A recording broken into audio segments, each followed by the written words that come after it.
Welcome back to Sledgehammer Horror, guys. I am Ken Sledge, and let's talk horror. Now, today I am joined by the amazing DJ of Bloodscribe Creations. DJ, how you doing today, man? I'm well, Ken. Thank you. Oh, no, this is super, super cool, man. We've been able to link up a little bit and get to know each other, and I'm very excited for the things that you have going on. So before we actually get into the reason why we're here, I would like to talk about you a little bit. You've been in and out of the indie film scene since 2010, and then finally decided to stay in 2018. What I love about this, you wrote and directed your first short film, Uphill. What was it like actually creating your first short film? That was an experience in itself, and it's interesting because even though everything else that I've done since then has been more in the genre sphere, horror mostly, Uphill's actually a drama, and it was based off of, I wrote it based off of a real life event, and it was just an easier story for me to tell, especially just sort of starting into making short films. And Sure. I didn't really have any gear. I had a cell phone and I had a couple of friends, and that's what we did. And then, from then on, I was like, well, I love doing this, and the rest has been history. Well, right, and that kind of leads me into what I was going to say. After that, you and Jason, your writing partner, best friend. Yep. You guys founded Bloodscribe Creations. You guys have done 6 short films, won several awards, including Best Director in the LA Shorts Film Festival and Hollywood Gold Awards, Best Script in the Cincinnati Fright Film Competition, and your short film Good Works was an official selection into the 2020 Nightmare Film Festival, which that is super dope. And your latest short film, What It Takes, has won several writing, directing, and acting awards. And you're actually gearing up now to produce your very first full-length feature film, The Hellgate. Now, obviously, before we get into talking about The Hellgate a little bit, what was it like for you to realize, we're doing this, we're starting to win awards at film festivals? How different was that for you to come from, making your first short film with just an iPhone and a couple of buddies to actually winning awards at festivals? What was that big difference like for you?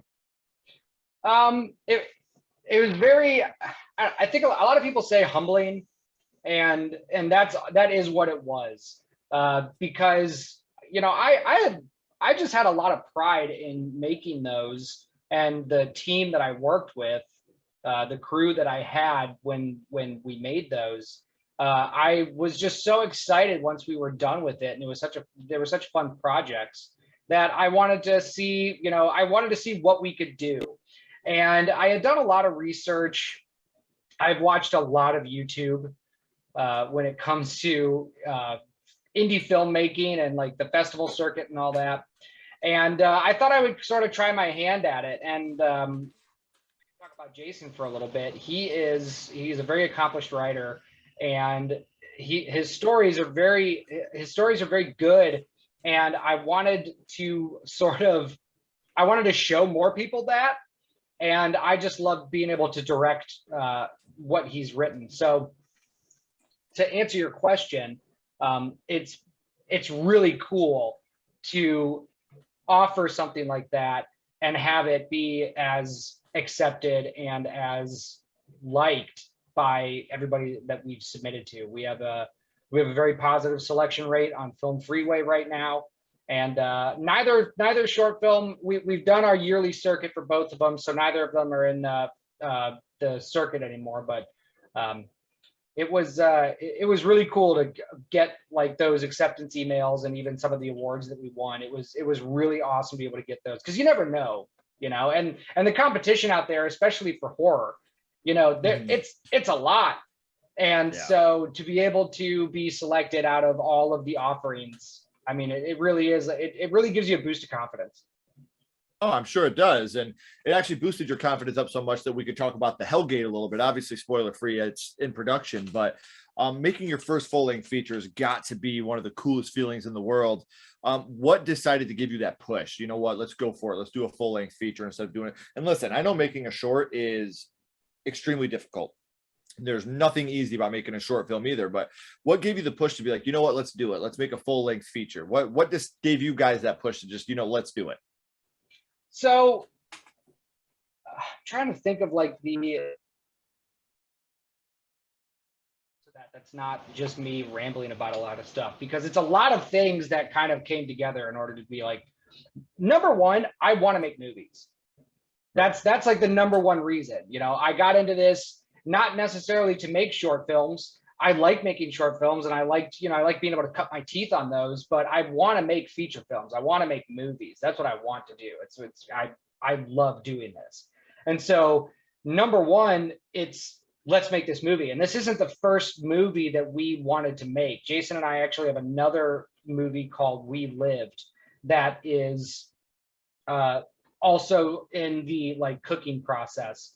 Okay. It's going to be a little more difficult to make, I think, than what the Hellgate would be, since the way that I wrote the Hellgate was to be able to be as easy to make as possible without being, sure, you know, like a found footage kind of thing. You know, not to knock on found footage. It's just that's not the direction that I wanted to go. Right. And so, you know, the way I was writing it was like, if we could make a movie for $1, like how would we go? How would we do this? And how would we be able to, you know, how could I hit all the right, you know, hit all the right beats and sure, and make it. So that's essentially what it is. Okay. And do we have an ETA on when you guys are going to actually start the filming process on the Hellgate? So if all goes according to plan, we should be starting to film next spring, or I guess this upcoming spring. We are making a concept trailer in September. So I'm gearing up to do that right now. I have a, what am I trying to say? Like a pre-production crew for the trailer itself. Okay. That we are, we're sort of formulating almost a marketing strategy for that trailer, because we want everybody to see it, but we also have some key people that we want to be able to send it to. So we, you know, sure, are trying to find ways to be able to get into, you know, those circles so that the trailer can then be seen there, and we can maybe get $2 to make, right, to make it. Double the budget. Exactly. Yeah. Yeah. We have, I mean, in trying to figure out and trying to navigate the indie filmmaking scene, you know, it's true that you have to be creators first, right? You have to be an artist first. That's what you're doing. You're creating art, but there is a whole business side to it. There's a whole boring, terrible side that nobody who's a creator likes. Some do. I shouldn't say nobody, some do, but most people don't like that whole like business side, but it is something that you at least need to be familiar with, especially in the indie film scene. So we have a whole pitch deck written up. We have we have an actual estimated budget after breaking down the script, the first draft of the script. I'm in the second draft right now. So we broke down the first draft, and we were like, look, we know we're probably not going to do all of this, but if we did, what would our line items be? You know, so we actually did that, and just so that we could have it, just in case somebody asks, because you know you want to be prepared, and so that's why, even though we're like, this might not happen, we want to be prepared just in case it does. When it does, absolutely. And right.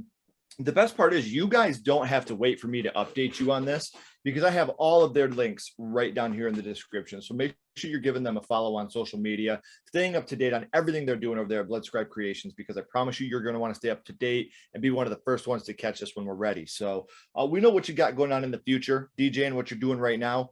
But here for a little bit, man, now I want to go back to the past. You can't create a horror movie if you've never seen one. So I want to talk about what got you started in the horror genre, your first horror movie. And DJ, your first horror movie was? It was The Ring when I was 16. Yeah, what a way to start. Yeah. We did our top 10 favorite PG-13 horror movies, and this was on everybody's list. And this movie is so damn scary. We often forget that it was PG-13. So do you remember who you were with the first time you had seen it? Jason. My best friend and partner in Bloodscribe. He's the one that introduced me to horror. I was 16 and he made me watch The Ring, and I had to turn it off like 3 times. And then I think it was the first Resident Evil movie that he tried showing me, and I couldn't do that one either. And so it was a very, like, talk about getting, thrown in with the sharks. And I mean, that's how you learn to swim. So those are, but I wouldn't change it. I mean, I wouldn't change it. I thought The Ring is a fantastic movie. Your top 10 PG-13. When you said that we often forget that it's PG-13, it surprised me that it was PG-13. Right. And I was like, well, you know, that's what you can do. That's what you can do with it. But anyway, yeah, that's what it was. My horror sort of guide, you know, up until I was, you know, up and running on my own 2 feet. And now we have it's me, him, and our other buddy Corey. We all have a message horror movies and stuff like that, and it's just that's our thing. It's just an amazing genre of film. And something else that you just said that I want to lean back on. You were talking about how he introduced you to horror. Has he been like a lifelong horror fan, or did he get into it a little bit later as well? No, he's been lifelong. He Okay. had the fortunate what am I trying to say? He was introduced early. I think his dad showed him Halloween when he was 8. I want to say it's 8. He'll correct me if that's wrong, but it's, you know, it was an earlier age like that, that his dad showed him Halloween, and that's when he was into horror. And that's what he's watching right now, like, 7, you asshole. I was fucking 7. Yeah. So he did that, and then slowly, I forget when exactly he started. I forget when it was that he was like, we should watch this movie. But it didn't matter. Our friendship, we ended up bonding over Metallica. We bonded over Metallica first, and then it might have been shortly after that he was like, do you like horror movies? And I was like, no. And he was like, all right, let's watch The Ring. Right. Well, these are 2 great things to bond over, man. One of the first records I ever bought with my own money was And Justice for All. So it's such a good one. Yeah, 2 great things to bond over. Yeah. Now I want to, with The Ring, like you were saying, this getting a PG-13 rating shows that you don't have to have a rated R rating to be genuinely scary. Now, do you remember which scene it was that affected you the most from The Ring? Oh yeah, when they find the girl in the closet. That right there, I mean, like, that just, it was so shocking, you know, and especially not seeing imagery like that really before. You know, I remembered that forever. Well, what I like about that scene is you don't see that coming, because they're at the funeral and the mom is talking to our main character, and she's like, you know, I saw her face. And then you get that jump cut right over to it, and it has that loud noise, and you know, her head just falls. Yeah. Yeah. Yeah, right there. I was like, turn it off. I can't. No more. Tomorrow. We'll try again tomorrow. Right. And I was lucky enough. I saw this. I'm an old man, and I saw this movie in cinema. And same thing, when you got that loud noise right there, you know, like, this movie had a lot of very effective jump scares for me as well. And that's the scene that I always go back to, is how to do a jump scare correctly, you know, because it's not sneaking up on somebody. Like, it's literally they're having a conversation, and then boom, you get that quick jump cut right to it. So it's a very sorry, it's a go ahead. When it comes to like jump scares and stuff, it's a very, you know, because it's so tropey, you know, in the genre, and it even gets to the point where it's annoying until it's done well like that. One of my favorite jump scares that I thought was masterfully done was, and I'm gonna get the movie wrong, Alien. Right? The first one, when she is climbing down the ladder and all of a sudden a light flashes and the alien is just in the tube and it goes wah, like that. Yeah. Is that Alien or Aliens? I think it's Alien. Yeah, I believe it's Aliens, but okay. There was one time in the 90s I was wrong, so it could happen again.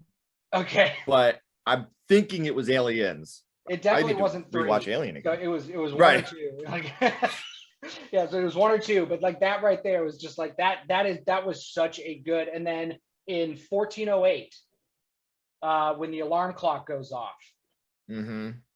That we've only just begun. Oh man, I was in the theater and that alarm clock goes off at 1408, and I still don't think they fixed the hole in the roof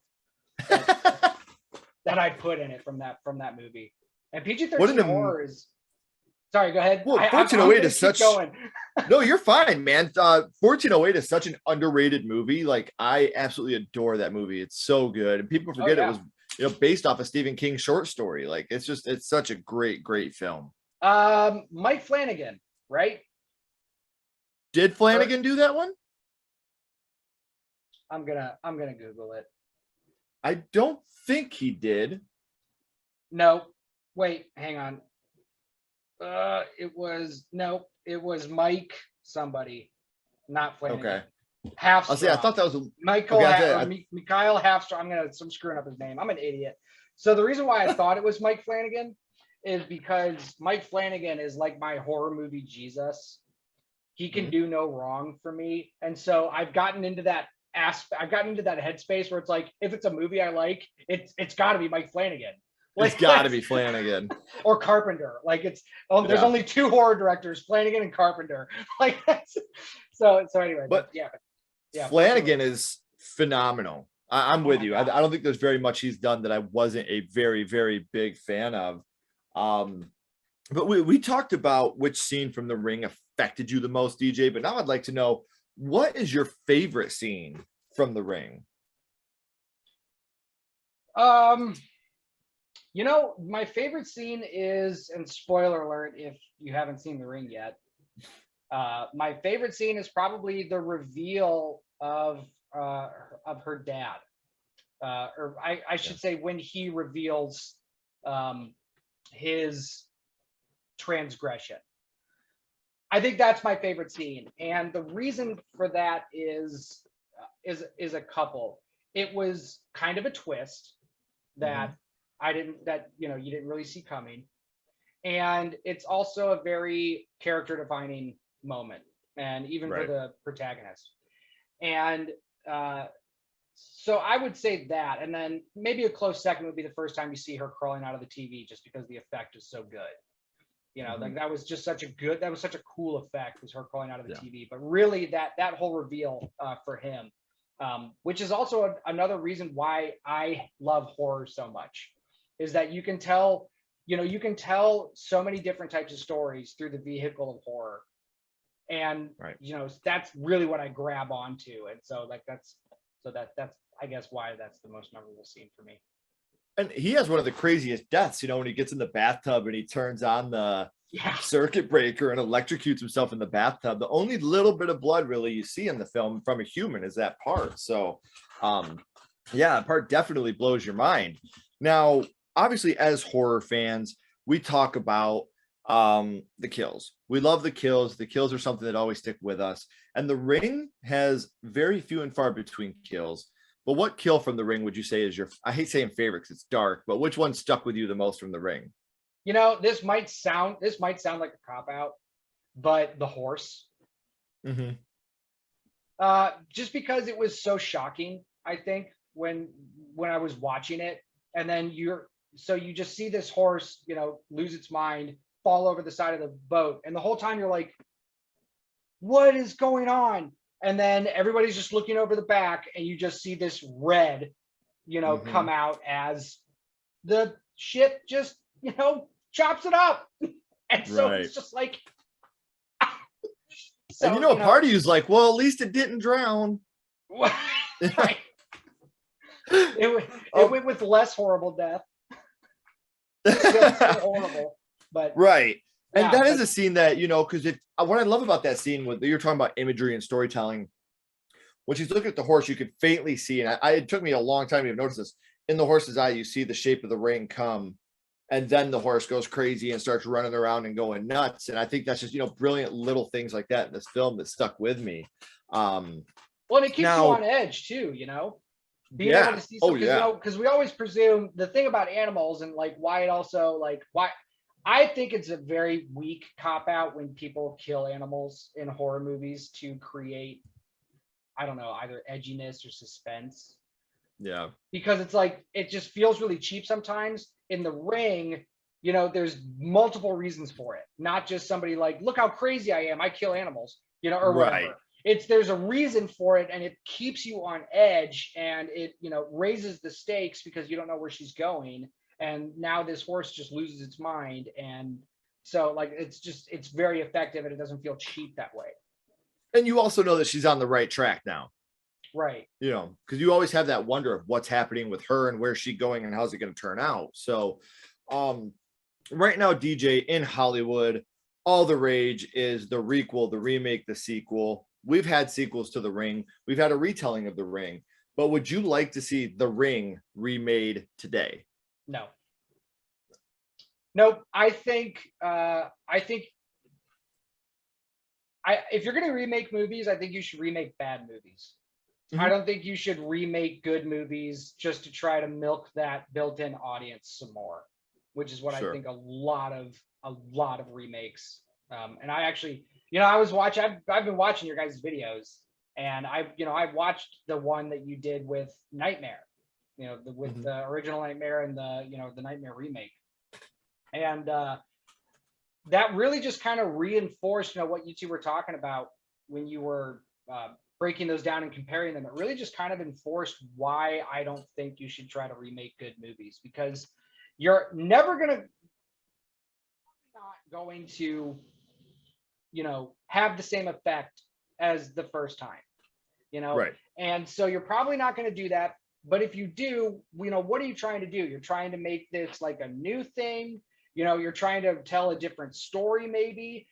The problem with the new Nightmare is that they couldn't decide what they wanted to do, in my opinion. It felt like they wanted to maybe tell a new story, but they also just kept throwing in all these different nods and takeaways from the old movie, where it's like, what do you guys want to do? Because it seems very schizophrenic right now. With what you're doing, and which is why, and I was so hyped for that movie, because Nightmare on Elm Street is my favorite horror series. Nightmare 3 is my favorite horror movie. I can say that, because it's always a rotating list, it feels like, for like top 5, top 3 horror. Nightmare 3 is probably always going to be number 1. Sure. For a variety of reasons. But, if you're, I forget where I was going with that, but I was excited for the new Nightmare, for that remake, because I really like Jackie Earle Haley. I honestly thought that if they just went with a darker, grittier, more violent Freddy, don't make him make jokes. Right. Don't do that. And you could probably do it by trying to be like, oh, we're new, but we're also jokey. It's like, Sure. it's not, it's like trying to tell a joke after, like at a funeral, you know what I mean? Kind of something like that. And right. Where people are just like, what's going on? So my thing is just like, don't take these shots that are super iconic and amazing when you look at them in practical effects and do CGI over top of them and just make them look like dog shit. Like, it just, come on, man. That was my big complaint about it too. And you kind of, stole my thunder, because my little buddy Ghostface was about to ask you what your favorite scary movie was. But now I know that it's Nightmare on Elm Street 3. So it's Nightmare 3. It's what a great movie, man. There's so many great things about that movie. And that's one of the few movies in the Nightmare, Halloween, Friday the 13th franchises where you're not just rooting for the antagonist to kill people. You actually genuinely love a lot of the protagonists in this film. They're not just a bunch of meat bags there for the kills. You genuinely have a reason to love every single one of the kids in Nightmare on Elm Street 3. So I definitely get where you're coming with that. And I think if that would have been the first Nightmare on Elm Street movie I watched, that would probably be my favorite of the bunch too. I started off with the Dream Master Part 4, and I love it. I adore it. I know it catches a lot of shit, man, but I love that movie so much. Hey, it's not the worst. Oh, for sure. So, right, and that's what I get. So, man, I do want to thank you again, DJ, for coming on and hanging out with me for a little bit. I do want to say real quick, guys, that we do have all the links for not just DJ, but also for Bloodscribe Creations down here in the description. So make sure you're clicking those. DJ, before I let you go, man, we always bounce back to The Ring. And what we're going to do now is rank this on a skull count. Now, like always, we're not judging it on acting, score, production, direction, none of the above. What we're doing is strictly ranking The Ring on how much it affected you on first viewing. So 0 skulls being not effective, 5 being extremely effective. You can use half and quarter skulls anywhere in the middle. And I think I know the answer, but I gotta ask because it's part of my script. How many skulls would you give The Ring? 5. Got to. Absolutely. Man, 5. I saw it in the theater with a girl that I was seeing at the time. And there was another girl sitting next to me that we had never met. And she kept screaming and grabbing my arm. And I was like, I don't know her. I swear to God, please don't be mad at me. But like, It was genuinely that scary. Like the movie was so scary. And I wanted to touch on this. We were talking about remakes for a second because I'm not anti-remake. I think that remakes do have their place and they can be super effective and super helpful. I always use Halloween 2018 as a requel.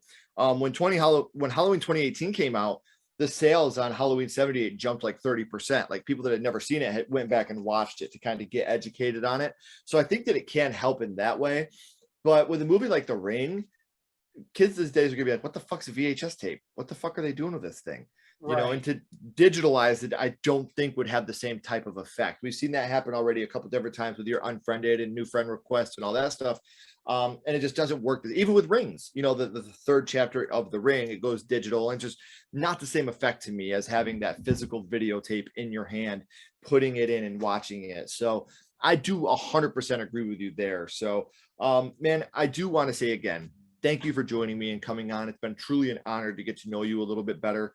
And please, DJ, don't go anywhere, man. I got a couple more questions for you.